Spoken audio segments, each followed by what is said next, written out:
ایشون نوشتن که سلامت به خیر استاد عزیز و محترم، در مورد اینکه مگر می شود زنان پیامبر جز اهل بیت نباشند؟ آخوندا استناد کردن به داستان حضرت نوح که فرزندش لیس من اهلک گفته شد که خداوند به حضرت نوح فرمود فرزندش از اهل او نیست. خواستم کمی توضیح بدید، متشکرم، خدا نگهدار. ببینید بیننده دیگری هم سوالی دارن که بذارید این دوتا رو با هم مدغم بکنیم بعد یک جای جواب بدیم. بیننده دیگری سوال کردن که در یکی از شبکه‌های شیعه آخوند از قرآن دلیل آورد که زن پیامبر میتونه زن بدی باشه و این گفت که این مثالی است که برای عایشه زده شده. ضرب الله مثلا الذين كفروا امرأة نوح و امرأة لوط. الله متعال زن نوح و زن لوط رو مثال میاره برای کافران که یعنی زن پیامبر بودن فضیلتی نیست. زن نوح غرق شد، زن لوط هم در زیر اون عذاب الهی، زیر سنگ‌های آتشینی که میبارید نابود شد. پس زن پیامبر بودن برای عایشه رضی الله تعالی عنها فضیلتی نیست و اینایی که اهل سنت میگن ام المؤمنین عایشه و طرفدار عایشه هستن و عایشه رو دوست دارن و ام المؤمنین میگن، این فضیلتی نیست و میتونه زن پیامبر بدکاره باشه والعیاذ بالله، میتونه زن پیامبر گمراه باشه، حتی میتونه زن پیامبر کافر باشه. دوستان عزیز، خدمت شما عرض بکنم که جاهلترین قوم به قرآن کریم و به فهم آیات قرآن علمای شیعه هستن. چون اصلا در کلیپی که من چند هفته قبلم خدمتون پخش کردم که یکی از علمای خودشون میگه اصلا در حوزه های ما قرآن جایی نداره، اصلا جز مضامین درسی، جز نصاب تعلیمی محسوب نمیشه، جز منهج حوزه قرآن نیست. یعنی شما میتونی که به مرتبه آیت الله العظما برسی اما هیچی از قرآن ندانی. برعکس مثلا در نزد اهل سنت تو نمیتونی مراتب علمی رو بپیمایی الا اینکه قرآن بخوانی. یعنی شروع مدارس دینی اهل سنت از قرآن شروع میشه، از روخانی قرآن، بعد حفظ قرآن، بعد از اون حفظ احادیث و الی آخری. پس هر عالم سنی ولو اینکه در هر درجه پایینی باشه یا بالایی باشه، یا حافظ قرآن است، حافظ کل قرآن، یا حداقل حافظ نصف قرآن است، یا حداقلش این است که 3-4 جز قرآن رو حتما حفظ است و اینکه کل قرآن رو به راحتی میتونه بفهمه، تفسیر بکنه و قرائت بکنه، برخلاف اونها که نیست. و این دور بودن از قرآن در حوزه ها و مدارس دینی ها یک فهم کج و غلطی از قرآن رو برای اینها ایجاد کرده. بعضیاشون عمدن این کارو میکنن، میدانن اما عمدن این کارو میکنن، بعضیشون هم روی جهل و نادانی. مثلا در مورد فرزند نوح که لیس من اهلک، اون از اهل تو نیست، و در مورد زنان نوح و لوط که الله متعال اونها رو برای کفار مثل میاره که اینها زیر به اصطلاح چیز پیامبر بودن، همسر پیامبر بودن، اما فایده ای نکرد و اونها چی شدن؟ کافر از دنیا رفتن. من این رو برای شما بیارم.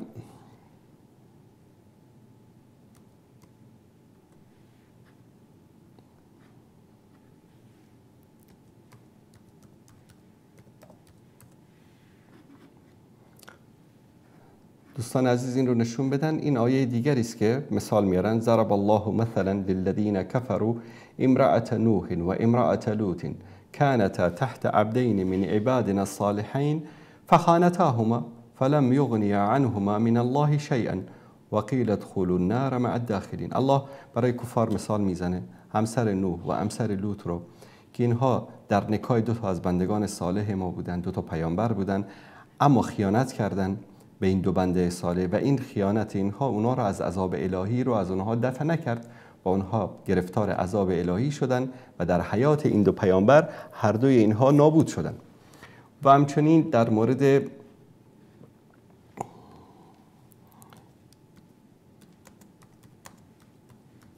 این هم خدمت شما بیارم، سوره هود آیه 10 که بیننده دیگری اشاره کرد. قال یا نوح انه لیس من اهلک. وقتی که نوح علیه السلام دید که پسرش داره غرق میشه گفت فرزندم اهل من است گفت که قال یا نوح انه لیس من اهلک. الله متعال فرمود که ای نوح، او از اهل تو نیست، انه عمل غیر صالح، و یک انسان غیر صالح است. مادامی که مؤمن نیست پس از اهل تو نیست. خیلی مختصر در اینجا، زن نوح و زن لوط به پیامبران الهی خیانت کردند و این خیانت هم در عفت و ناموس نبوده، خیانت در خبرچینی و در نبوت و در امور شخصی دعوی این دو پیامبر بوده. به خاطر همین در حیات پیامبر گرفتار عذاب الهی شدن و فرزند نوح علیه السلام به خاطر اینکه ایمان نیاورد هلاک شد. اما همسران رسول الله خاصتا ام المؤمنین عایشه صدیقه نه عذاب بر او نازل شد و نه هلاک شد. الان میریم روی یک بحث خیلی دقیق دوستان عزیز، حتی این رو یادداشت بکنید، این نکات رو که خدمت شما عرض میکنم. قرآن کریم در انتخاب کلمات خیلی دقیق است، خیلی دقیق، به اندازه دقیق است که شما اگر به دقت به کلام الهی گوش بدید، تفکر، چرا همیشه الله متعال می افلا یتدبرون، چرا تدبر نمی کنن، تفکر نمی کنن در این قرآن؟ زنها همسران، ما به فارسی میگیم همسر، زن. همسرها در قرآن کریم به 3 کلمه توصیف شدن در قرآن کریم. در جایی بهشون گفته امرأه، در جایی بهش گفته زوجه، در جایی بهش گفته شده صاحبه، و برای هر کدام اینها یک معانی زیبایی در قرآن کریم نهفته شده که من خدمت شما عزیزان بیان میکنم. مثلا همین آیه‌ای که این بیننده عزیزمون برای اشاره کردن در مورد همسران دو پیامبر الهی، الله سبحانه و تعالی وقتی که اونها رو در موردشون بیان میکنه، من خدمت شما این رو بیارم اینجا. در اینجا میگه که ضرب الله مثلا للذین کفروا امرأة زنه. الان بخوایم به فارسی ترجمه کنیم، امرأة زن نوح و امرأة لوط و زن لوط. در جای دیگر قرآن کریم به جای کلمه امرأة میاد کلمه زوجه رو استفاده میکنه و در جای دیگری میاد کلمه صاحبه، همراه. زوجه همسر به فارسی اگر بخوایم ترجمه بکنیم. اولا بیایم در مورد امرأة صحبت بکنیم که امرأة وقتی در قرآن کریم ذکر میشه به چه معنا و به چه مفهومی ذکر میشه. آیاتی که در اونجا امرأة ذکر شده، اگر که بین یک مرد و بین یک زن روابط جسدی باشه، همبستری باشه، یا به اصطلاح معروف امروزی سکس باشه،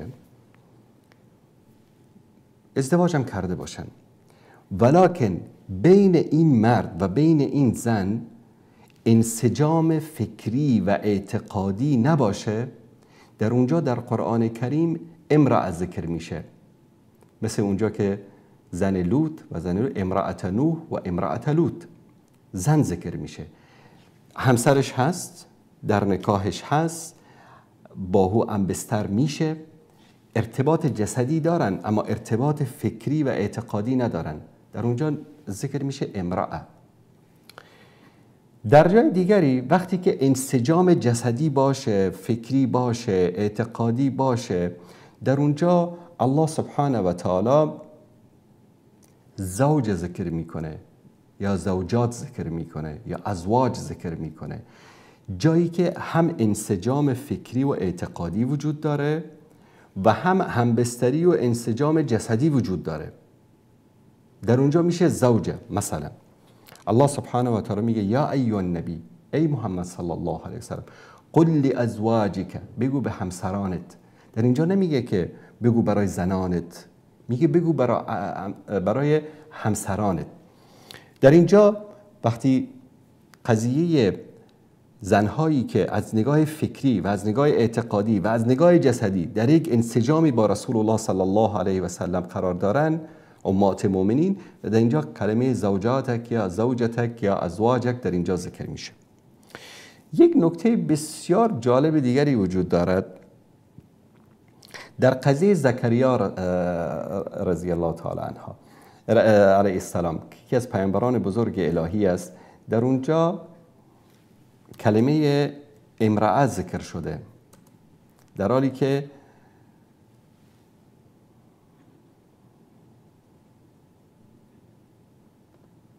دوستان عزیز اینجا رو نشون بدن.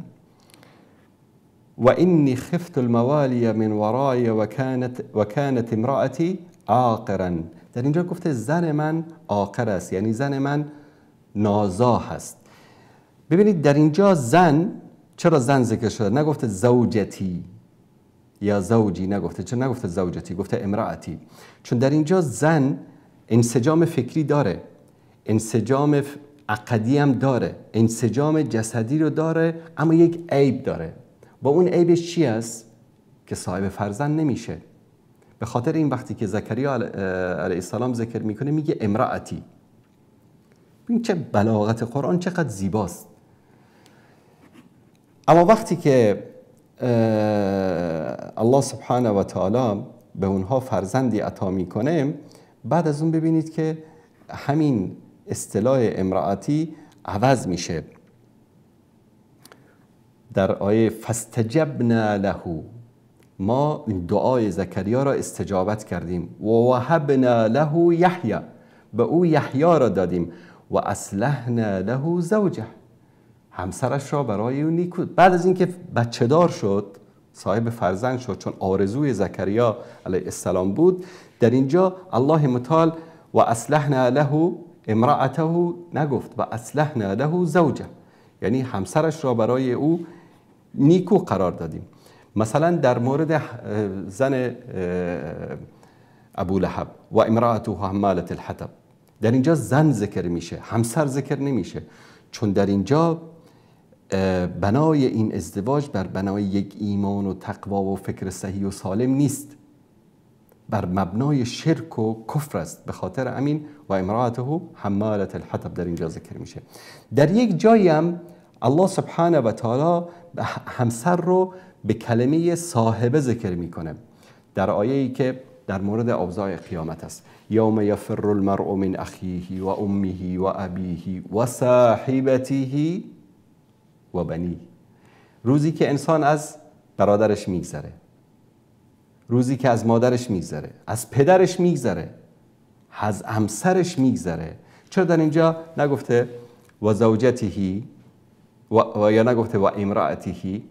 چون در اینجا انسجام عقیدتی، فکری، جسدی وجود داره، اما در اون حالت از همدیگر جدا شدن. هر کس به فکر خودش است. وقتی هر کس به فکر خودش میشه، در اونجا پس اون همسر نمیشه. در این دنیا وقتی که اون حول قیامت نباشه، یک انسانی که انسجام جسدی و فکری و اعتقادی با همسرش داشته باشه، حاضر برای همسرش جان خودش رو فدا بکنه. ببینی یک جایی که مشکلی برای همسرش رو، چه مرد چه زن، حاضر است که اونجا خطر رو به جان خودش بخره اما همسرش رو نجات بده. اما از حول روز قیامت طرف همسر خودش هم رها میکنه. پس در اینجا این زوجه نمیشه، همسر نمیشه. چی میشه؟ صاحبه. این کلماتی که قرآن کریم انتخاب میکنه برای این مسئله. الان رسول الله صلی الله علیه و سلم و همسرانشون، هیچ کدام از همسران رسول الله گرفتار عذاب نشدن در حیات پیامبر. وقتی که الله متعال اونها رو مخیر قرار داد در بین انتخاب رسول الله و انتخاب دنیا، اونها پیامبر رو انتخاب کردن.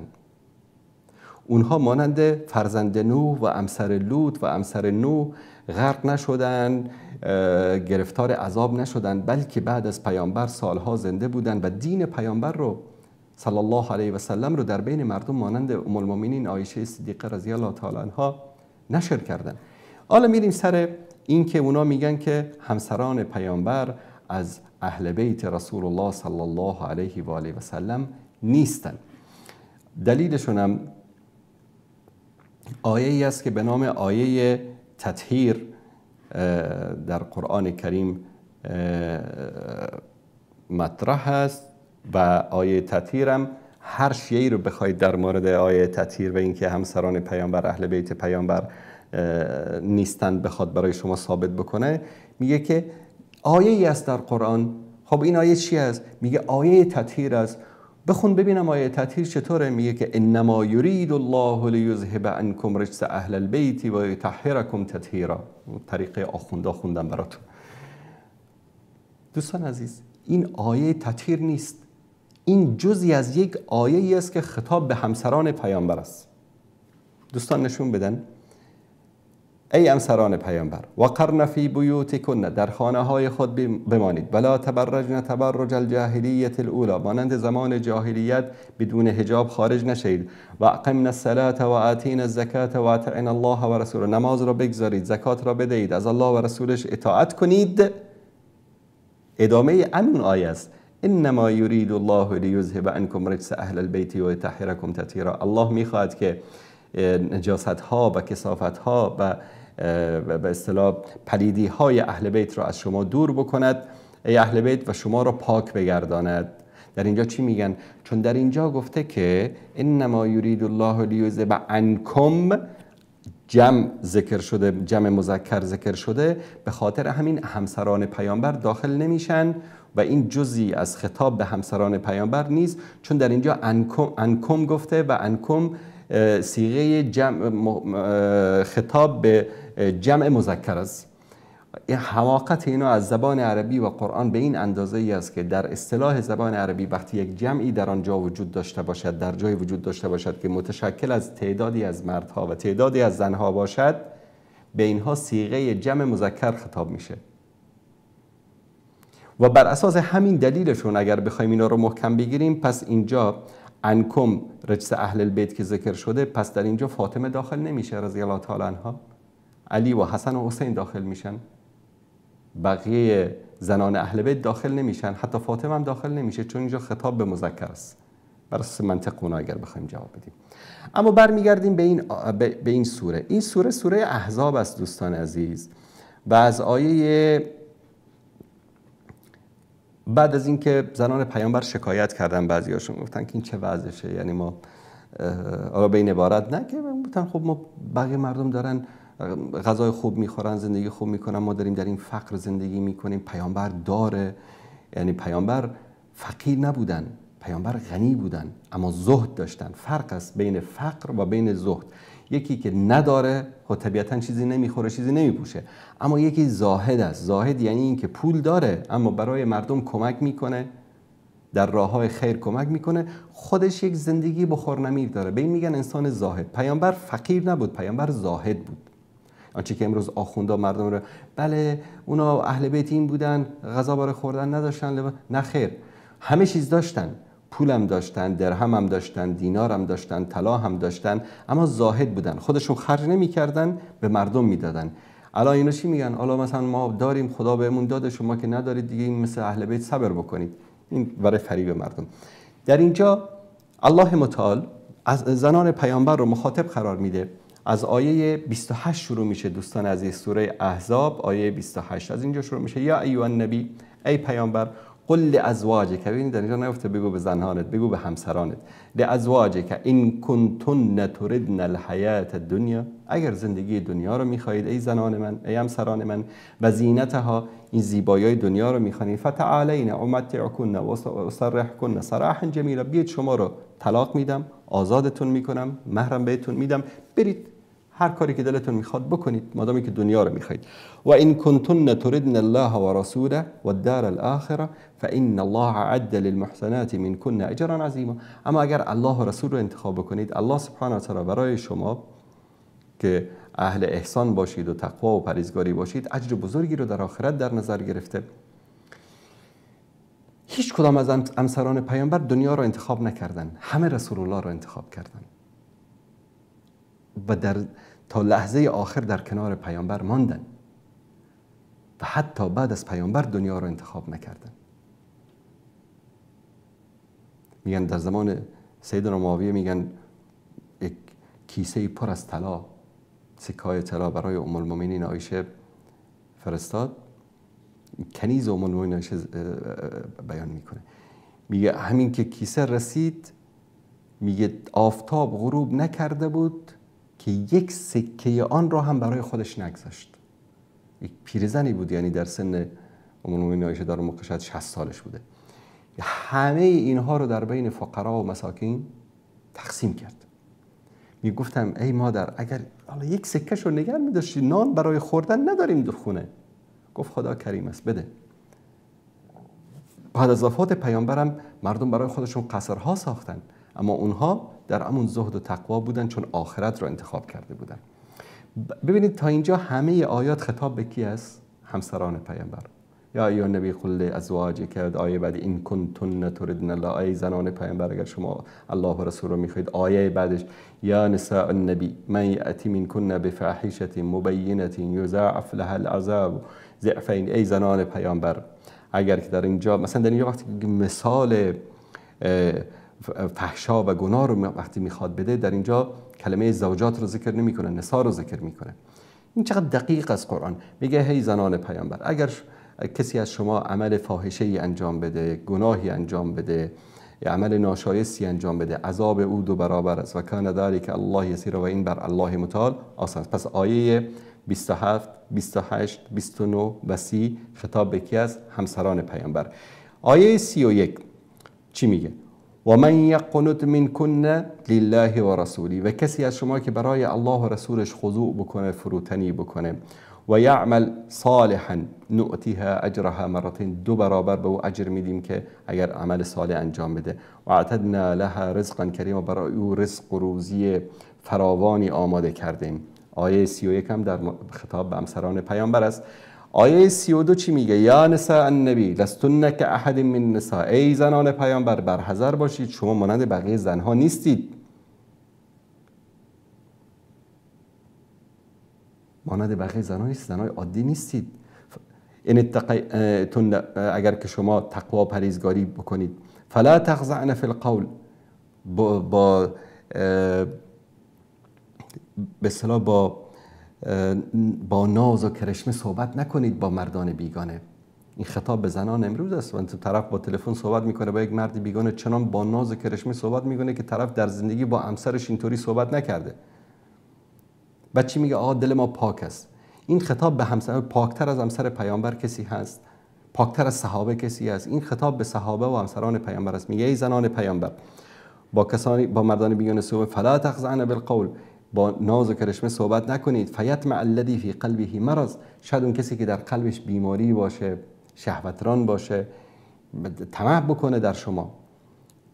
و قلنا قولا معروفا، و سخن نیکو و شایسته بگویید. بعد آیه بعدی چی میگه؟ و قرن فی بیوتکن، در خانه های خود بمانید، ولا تبرجن تبرج الجاهلیه الاولى، مانند زمان جاهلیت خارج نشوید. و اقمنا الصلاه و آتینا الزکاه و اطعنا الله و رسوله، نماز بخوانید، زکات بدهید، الله و رسول رو اطاعت کنید. انما یرید الله لیذهب عنکم رجس اهل البیت و یطهرکم تطهیرا. الله میخواهد که از بین اهل بیت رسول الله صلی الله علیه و سلم که شامل مردان و زنان میشه چی بکنه؟ این پلیدی و به اصطلاح رجس، ناپاکی رو دور بکنه. این آیه تطهیری که بهش استناد میکنن. آیه چندم است؟ آیه 33. آیات قبل 3-4 آیه قبل در مورد همسران پیامبر است. شروع همین آیت هم دوستان نشون بدن و قرن فی بیوتکن، این زنان پیامبر در خانه‌های خود بنشینید. اینم در مورد همسران پیامبر است. آیه بعد از اون چی میگه؟ واذکرن ما یتلی فی بیوتکن من آیات الله، ذکر بکنید، بخوانید آنچه که در خانه‌های شما نازل میشه از آیات الهی. و الحکمه، و احادیث پیامبر صلی الله علیه و سلم. ان الله کان لطیفا خبیرا. آیه بعدش هم خطاب به همسران پیامبر است. بعد از اون در اینجا ان المسلمین والمسلمات والمؤمنین والمؤمنات، ادامه آیه. ببینید آیات ما قبل و آیات ما بعد و خود آیه‌ای که در اون جمله تطهیر وجود داره، همه اینا خطاب به کی است؟ به همسران پیامبر است. بعد یک آخوندی بلند میشه چی میگه؟ میگه همسر پیامبر جز اهل بیت نیست. بعد 100 تا دلیل لایت چسبک دیگر هم میاره که ثابت بکنه که همسر انسان اهل بیت انسان نمیشه. یعنی چی؟ من مثلا شما الان تو خونتون نشستید، آقایون رو خطاب میکنم، تو خونتون نشستید، در کنارتون همسرتون هست، در کنارتون دخترتون، پسرتون، همه با هم نشستید دارید این برنامه رو نگاه میکنید. من به شما بگم آقای محترم، اهل بیت شما اینا نیستن که با تو هستن اینجا. این همسرت اهل بیتت نیست، پسر عمود اهل بیتته، خب نزدیکت باشم میزنی زیر گوشم، میگی بابا جان این همسرمه، اگر این اهل بیت من نیست پس کی اهل بیتم؟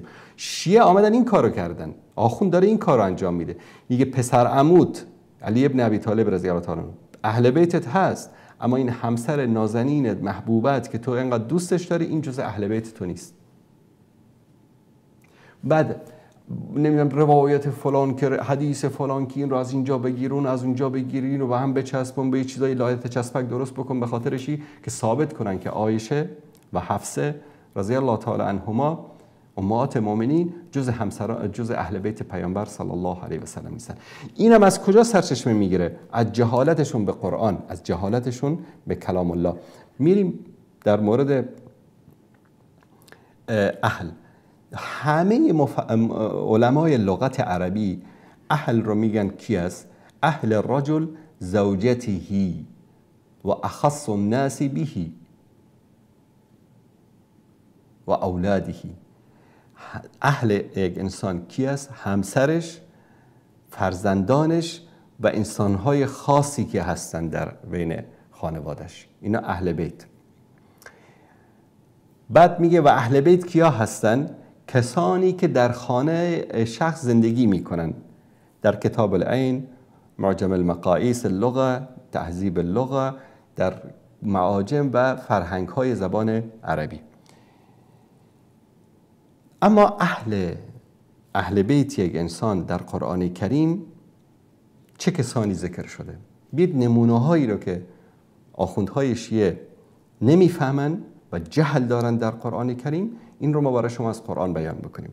الله سبحانه و تعالی وقتی که بیان میکنه در مورد موسی علیه السلام در سوره قصص آیه 29 میگه که فلما قضا موسی الاجل و صار باهله، وقتی که موسی اون موعدی که داشت اونجا، عهد و پیمانی که داشت تمام کرد و با اهل خودش شروع کرد برفتن. حالا در اینجا اهل موسی کی بود؟ پسر عموش بود، پسر داییش بود، پسر خالش بود؟ نه، یک زنش بود فقط، حتی فرزندم نداشت اون موقع. در سوره قصص رو برید آیه 29 فلما قضا موسی العجل و صار باهله، با اهل خودش بعد از اینکه اون قراردادش تموم شد خارج شد از اونجا حرکت کرد. اهل موسی کی بود؟ همسر موسی. در قضیه ابراهیم علیه السلام در سوره زاریات آیه 26 الله متعال میفرماید که فراغ الی اهله فجاء بعجل سمین، رفت پیش اهلش و از اونجا یک گوساله بسیار فربهی رو، چاقی رو برای اینها آماده کرد آورد. اهل ابراهیم علیه السلام کی بود؟ همسرش. نه اونجا پسر عموش بود، نه پسر داییش بود، نه پسر خالش بود، تنها زنش بود. اونم فرزند نداشت و سبحان الله فرزندم نداشت. در سوره انبیاء آیه 84 وقتی در مورد ایوب علیه السلام صحبت میکنه فاستجبنا له فکشفنا ما به من ضر و آتیناه اهله و مثلهم معهم. اهلش در اینجا کی بود؟ همسرش بعد از اینکه همه دور شده بودن ازش، پس اون رو به ایوب علیه السلام برگرداندیم. حتی در سوره یوسف آیه 25 زن عزیز وقتی که اون تهمت رو به یوسف علیه السلام میزنه، خطاب به عزیز چی میگه؟ ما جزاء من اراد به اهلک سوءا، جزای کسی که به اهل بیت تو نظر بدی داشته باشه چی است؟ حالا این کسی که به اصطلاح بهش تهمت زده میشه که یوسف علیه السلام از ایشان مبرا هست از این تهمت، منظور زلیخا از این اهل کی است؟ پسر عمو، پسر دایی، پسر خاله؟ نه، منظور خودش است. در سوره اعراف آیه 83 وقتی که در مورد لوط صحبت میشه فانجیناه و اهله، ما نجات دادیم او رو و اهل بیتش را، چون زنش در اینجا جز اهل بیت محسوب نمیشه به خاطر اینکه کافر بودن، اونجا مستثناش میکنه، استثناء میکنه زنش رو. الا امرأته كانت من الغابرین، ما نجات دادیم اهل بیت لوط رو یعنی دخترانش رو، فرزندانش رو نجات دادیم مگر زنش رو. چرا زن رو در اینجا استثناء کرده از اهل بیت؟ چون که کافر بود. اگر زن الا امرأتون میگفت فانجینا و اهله، همه بر این چه برداشت میکردن؟ که زنش رو و فرزندانش رو نجات داد. اهل لوط که نجات یافتن در اونجا پسرعمو و پسرخالش که نبودن، دخترانش بودن، فرزندانش بودن. زنش چون کافر بود و گرفتار عذاب شد، در اینجا الله متعال استثناء فانجینا و اهله الا امرأته كانت من الغابرین، الا زنش رو در اینجا که از جمله کافران بود اون رو نابود کردیم و بقیه رو نجات دادیم. برادر موسی علیه السلام کی از هارون، مادامی که انسجام فکری و اعتقادی وجود داره و میخواد در یک امر نبوت با او یک جا بشه، در سوره طه آیه 30 چی میگه؟ واجعل لی وزیرا من اهلی، برای من وزیری از اهل من قرار بده. اهل یعنی خانواده طرف. هارون اخی، برادرم هارون رو. یوسف علیه السلام در سوره یوسف آیه 65، در سوره یوسف آیه 88 مسنا و اهلنا ضر، در اینجا به ما و اهل ما، منظور از یوسف از اهلش کی است؟ پدرش و مادرش و خواهر و برادرش. در سوره یوسف آیه 93 اذهبوا بقمیصی هذا فالقوه علی وجه ابی یأتی بصیرا واتونی باهلکم اجمعین. میگه که به برادرانش چی میگه؟ این پیرن منو ببرید به صورت پدرم بندازید، چشمش بینا میشه و با اهلتان بیاید. یعنی چی؟ با خانواده‌تون بیاید، یعنی با پسرعمو و پسرداییتون بیایید، نه با همسر و فرزندانتون بیایید. وقتی که الله سبحانه و تعالی بشارت میده به فرزند،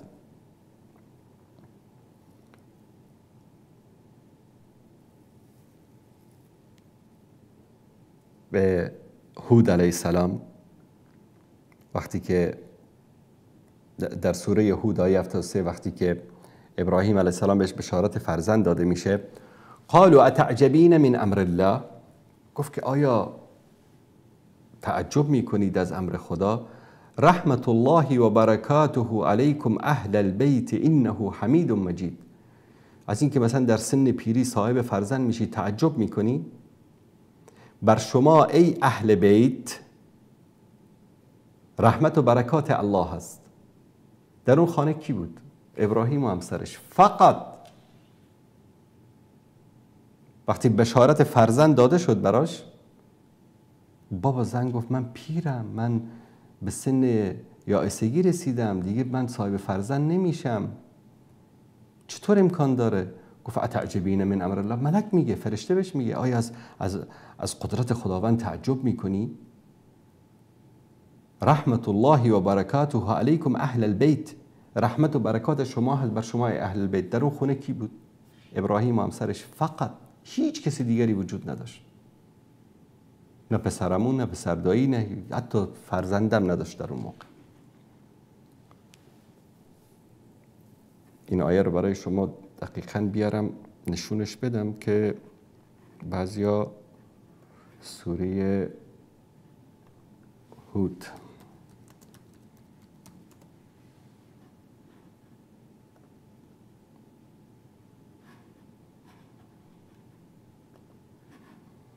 دوستان عزیز این نشون بدید. ولقد جاءت رسولنا ابراهیم بالبشرى، فرستاده‌های ما با بشارت پیش ابراهیم آمدن. قالوا سلاما، گفتن سلام بر تو. قال سلام، این هم گفت سلام بر شما. الی این آیه بعد از اون در اینجا فلما من خیف قال لا تخف انا ارسلنا الى قوم لوط، در اینجا به ابراهیم میگن که نترس، ما به طرف قوم لوط فرستاده شدیم. و امراته قائمه فضحكت فبشرناها باسحاق و من وراء اسحاق یعقوب. زنش اونجا داشت گوش میگد، وایستاده بود اونجا. در همونجا فرشتا چی میگن؟ ما بشارت دادیم زن ابراهیم رو، همسر ابراهیم رو به چی؟ به اسحاق، فرزندی بهش داده میشه به اسحاق. این اینجا و امرأته در اینجا وقتی ذکر میشه چون که عقیم است، چون که صاحب فرزند نمیشه. صاحب فرزند میشد به امرأته نمیگفت در اینجا، زوجه میگفت در اینجا. خیلی دقیق است آیات قرآن. فبشرناها به اسحاق، با او بشارت دادیم که تو صاحب فرزندی به نام اسحاق میشوی. عکس العمل همسر ابراهیم علیه السلام چه؟ قال یا ویلتی، وای بر من، چی بگم فردا به مردم؟ علیدو و انا عجوز، صاحب فرزند میشم و من پیرزنم. و عاد بعدی شیخ، و این شوهرم هم یه پیرمرد. فردا به مردم چی بگیم؟ یه پیرزن و پیرمرد صاحب فرزند شدن. این هذا لشیء عجیب، این چیز بسیار عجیب و غریب است. ملائکه چه گفتن؟ قالوا اتعجبین من امر الله، دوستان نشون بدن قالوا اتعجبین من امر الله، آیا ای زن تو داری تعجب میکنی از امر خدا؟ رحمت الله و برکاته علیکم اهل البیت، رحمت و برکات الله بر شما است ای اهل البیت. انه حمید مجید، که الله چی است؟ ستوده بزرگوار است. در این خانه غیر از ابراهیم و همسرش هیچ کسی دیگری نیست، حتی فرزندم ندارن. الله به اون میگه اهل بیتت.